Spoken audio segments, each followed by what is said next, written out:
बहकी सभी जुबां है। হেল্ল' বন্ধুসকল, আকৌ এবাৰ স্বাগতম জনাইছোঁ এখন আছাম ইউটিউব চেনেললৈ। আৰু মই SD, আৰু আজি মই আহিছোঁ ঘৰত। আৰু আজি ভাবিছোঁ এটা ব্লগ বনাওঁ। কালিতো বহুত বৰষুণ বতাহ দিছে আৰু এইবোৰ চাওক, গছবোৰ ভাঙি হৈ গ'ল। ৰাতিপুৱা উঠি চাফা কৰিলোঁ আৰু ভাবিলোঁ যাতে এটা ব্লগ বনাওঁ আৰু আপোনালোক আমাৰ গাঁওখনৰ এটা সৰু ট্ৰিপ এটা কৰাওঁ। আৰু আপোনালোকে চাওক, আমি এতিয়া গাড়ীখন লৈ যাম। এতিয়া আমি গাঁওখন ফুৰাই আনিম আপোনালোকক। আৰু ব'লক আমি যাওঁ এতিয়া ফুৰাবলৈ। তো গাইজ, আমি এতিয়া ওলালোঁ আৰু ঘৰৰ পৰা ওলাই গ'লোঁ। আৰু মোৰ লগত আছে বিকু আছে, মোৰ ভাইটি আছে আৰু ৰাহুল আছে। আৰু কেমেৰা যোনে ধৰি আছে ই গৌতম হয়, মোৰ ডাঙৰ ভাইটি হয়। আৰু আমি এতিয়া বৰ্তমান গৈ আছোঁ আমাৰ সৰিয়হবাৰীৰ যিটো নগাঁৱৰ এটা সৰু জেগা হয়, তাৰ আমি এটা শিৱ মন্দিৰ আছে, ধুনীয়া শিৱ মন্দিৰ, তাত আমি গৈ আছোঁ আৰু দেখাবলৈ চেষ্টা কৰিম শিৱ মন্দিৰটো আপোনালোকক। আৰু তাত এটা বহুত পুৰণা বটগছ আছে, যিটো আমাৰ মা দেউতাৰ জন্মৰ আগৰ বুলি কয়। আৰু সেই বস্তুবোৰ আপোনালোকক আমাৰ গাঁৱত দেখাবলৈ আমি চেষ্টা কৰিম। আৰু ব'লক, এতিয়া গৌতমে আগত দেখাব আৰু আমি এতিয়া গৈ আছোঁ শিৱ মন্দিৰলৈ।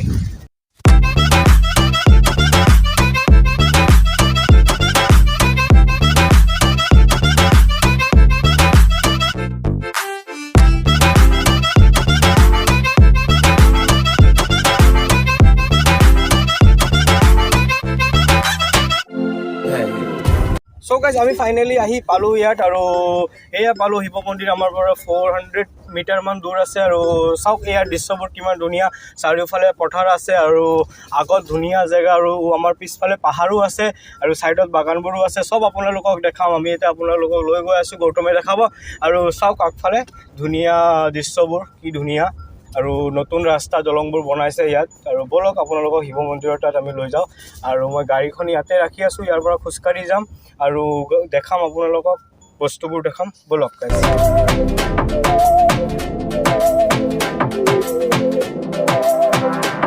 তো ফাইনেলি গাইজ, মই আহি পালোঁ আৰু ইয়াত এতিয়া ব'লক আমি লৈ যাম মন্দিৰলৈ। আৰু আমাৰ আগফালে ওচৰতে আছে মন্দিৰ। আৰু ব'লক আমি মন্দিৰত গৈ চাওঁ মন্দিৰখন। আৰু গছটো আপোনালোকক দেখাব পাৰিম, গছটো কিমান ওখ চাওক, ইয়াৰ পৰা গছবোৰো দেখা গৈ আছে। আৰু ইয়াত ধুনীয়া পথাৰবোৰ আছে, বাগানবোৰ আছে। আৰু আমাৰ চাৰিওফালে আমি একচুৱেলি পাহাৰৰ মাজত আছোঁ আৰু আপোনালোকক লৈ যাম। আৰু ওচৰতে বাগানো আছে, ব'লক আমি দেখাবলৈ লৈ যাম এতিয়া। আৰু মোৰ লগত মোৰ ভাইটিহঁতো আছে, বিকু চিকুহঁতো আছে। আৰু ব'লক তাত লৈ যাওঁ আপোনালোকক, ব'লক। গাইজ, আমি আহি পালোঁ এতিয়া শিৱ মন্দিৰ। আৰু শিৱ মন্দিৰ আমি আহি পালোঁ, সাৰ্বজনীন শিৱ মন্দিৰ, যিটো সৰিয়হবাৰীত পৰে, আমাৰ নগাঁও ডিষ্ট্ৰিক্টৰ এখন সৰু মন্দিৰ হয়। আৰু এইটো স্থাপিত হৈছিলে আপোনাৰ 1952। আৰু ব'লক আপোনালোকক গাইজ আমি লৈ যাওঁ, মন্দিৰখন অলপ দেখাবলৈ চেষ্টা কৰোঁ। কালি বতাহত বহুত লেতেৰা হৈ আছে, জাবৰবোৰৰ কাৰণে বহুত মন্দিৰখন লেতেৰা হৈ আছে।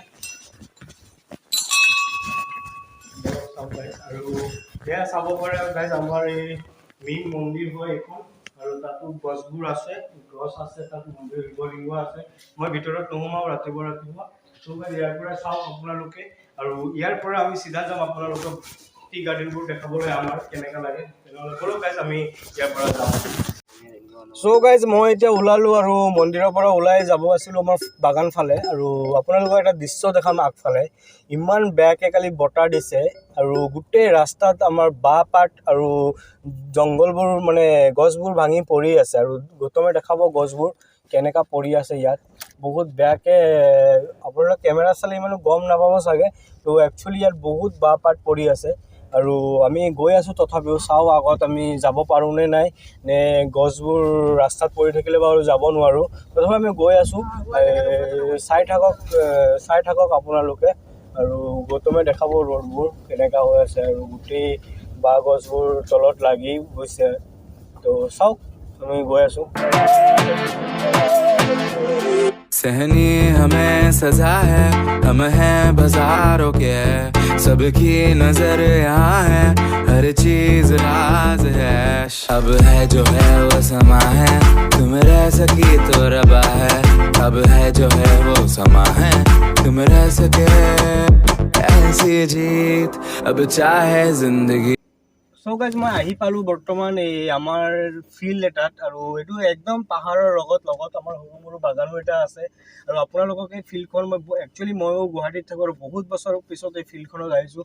আৰু আপোনালোককো লৈ যাম এই ফিল্ডত। আপোনালোকে চাওক, এই ফিল্ডখন এই আগফালে আছে, আপোনালোকক লৈ গৈ আছোঁ। আৰু ইয়াত কেইদিনমান আগতে কাৰ্বি মেলা হৈছিলে, সেইকাৰণে ইয়াত অলপ ফেষ্টিভেল হৈছিলে। চ' ইয়াত অলপ অৱস্থাও বেয়া হৈ আছে। সিহঁতে ফেষ্টিভেল পাতিছে, বাট সিহঁতে চাফা কৰা নাই। সেইটো একচুৱেলি বেয়া, চাফাটো কৰিব লাগে।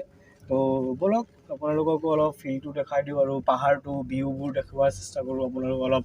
আৰু আমাৰ ওচৰত বাগানটো আছে, বাগানটো দেখাবলৈ চেষ্টা কৰোঁ আপোনালোকক। আৰু গাড়ীটো বেছি আগত নলওঁ, ইয়াত বহুত বোকা হৈ আছে। তো গাড়ীখন ইয়াতে ৰাখিম এতিয়া।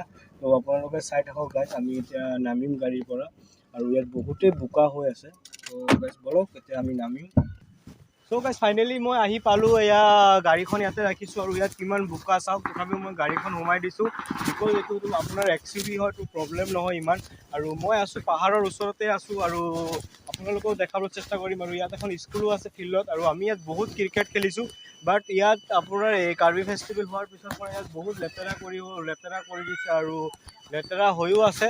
আৰু মোৰ লগত আছে মোৰ ফ্ৰেণ্ডছবোৰো আছে। আৰু বহুত দিন পিছত আহিছোঁ আমাৰ গাঁৱত আৰু ভাল লাগি আছে। আৰু ওচৰতে পাহাৰখন আপোনালোকে দেখাবলৈ চেষ্টা কৰিম।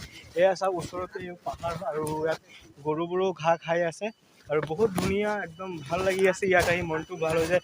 ফ্ৰেছ এয়াৰবোৰো থাকে, ফ্ৰেছ এয়াৰ, আৰু বহুত ধুনীয়া ইয়াত, আৰু অক্সিজেনো বহুত ভাল থাকে। আৰু চ' গাইজ বহুত ভাল লাগি আছে আহি আজি ইয়াত, আৰু মনটোও ভাল লাগি গ'ল। চ' চাই থাকক আপোনালোকে, আৰু মই দেখাবলৈ চেষ্টা কৰিম আপোনালোকক।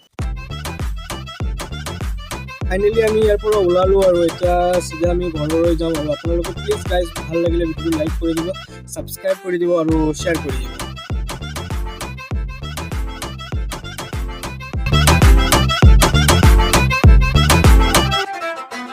ऐसी जिंदगी हम छिपाए, हम नहाए हम नहाए, ऐसी जी